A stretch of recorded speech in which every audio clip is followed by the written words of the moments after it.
وسلم على رسوله الكريم أما بعد فأعوذ بالله من الشيطان الرجيم بسم الله الرحمن الرحيم آج میں اپنی تقریر کا آغاز اس شعر سے کرنا چاہوں گا.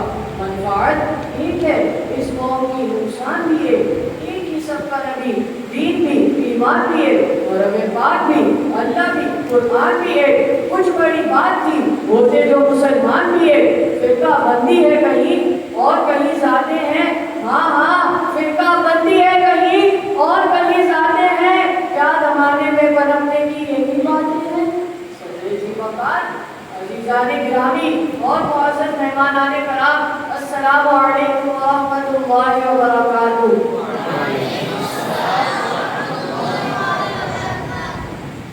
آج مجھے جس موضوع پر رب کشائی کرنے کا موقع ملا ہے وہ ہے ایک و مسلم حرم کی پاسمانی کے لیے.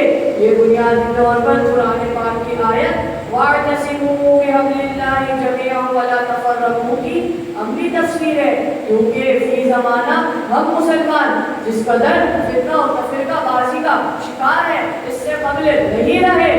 صدر ذی وقار, آج ملت اسلامیہ اپنی تاریخ کے انتہائی نازک ترین دور سے گزر رہی ہے. تعاونی طاقتیں اپنے پورے ناؤ لشکر سمیت اسے صفحہ ہستی سے غرفے بلد کی طرح مٹا دینے کے لیے سب آرام ہو رہی ہے. آج قوم رسول ہاشمی صلی اللہ علیہ وسلم کے فرزندوں میں نسلی اور لسانی تعصبات کو ہوا دے کر ان کی ملی وحدت کی عظیم الشان قسم میں رقم لگانے کی سازشیں کی جا رہی ہیں. علماء عزمیتوں کو اچھال کر ایک دوسرے کے خون کا پیاسا بنایا جا رہا ہے.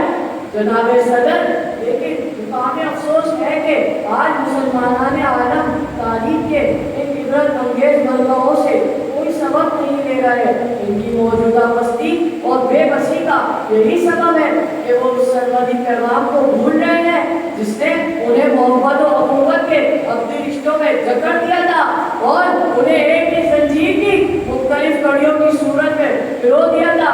چشم فلک گواہ ہے کہ 1400 برس قبل سرائے عرب کی تپتی ریت سے ایک قوم انما المؤمنون اخوہ کا سرمدی پیغام لے کر بغوری کی طرح اٹھی اور طوفان بن کر پوری دنیا پر چھا گئی. وہ جہالت کی تاریکیوں سے نکل کر تہذیب و تمدن کے جگمگاتے ایوانوں تک جا پہنچی اور دنیا میں علم و ادب کی شمع بردار بن گئی. اس کے ہاں بندہ و آقا کی تمیز بے معنی ہو گئی. رنگ و نسل اور حسب و نسب کا امتیاز مٹ گیا.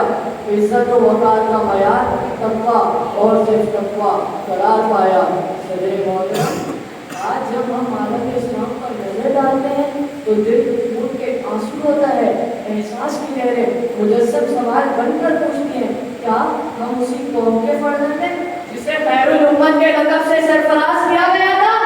آج ہماری غیرت و حمیت کو کیا ہو گیا ہے کہ دوسروں کی دریوزہ بری کو اپنا شان بنا چکے ہیں, دوسروں کی ذہنی غلامی کو اپنا سعادت خیال کرتے ہیں, اور پھر جب کوئی جواب نہیں بن پڑتا تو ایک بار کی روح متاع کارواں کے لٹ جانے پر ماتم کناں نظر آتی ہے, اور اس لٹ جانے پر بھی کچھ نہ کھویا تو والی حالت تاری رہتی ہے. تو ایک بار کی روح تڑپ اٹھتی ہے, وائے ناکامی متاع کارواں جاتا رہا, وائے ناکامی متاع کارواں جاتا رہا, کارواں کے دل سے احساس زیاں جاتا رہا.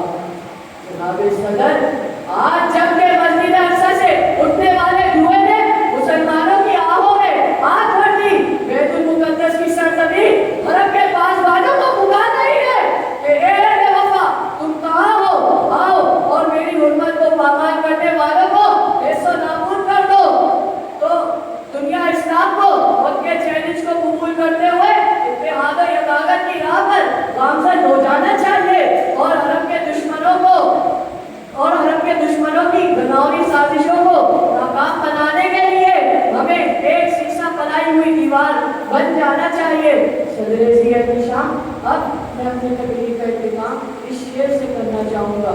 ایک کو مسلم حرم کی پاسبانی کے لیے, ایک کو مسلم حرم کی پاسبانی کے لیے تحریر کے سائے سے لے کر تا بقا کے کاش کر وآخر دعوانا الحمدللہ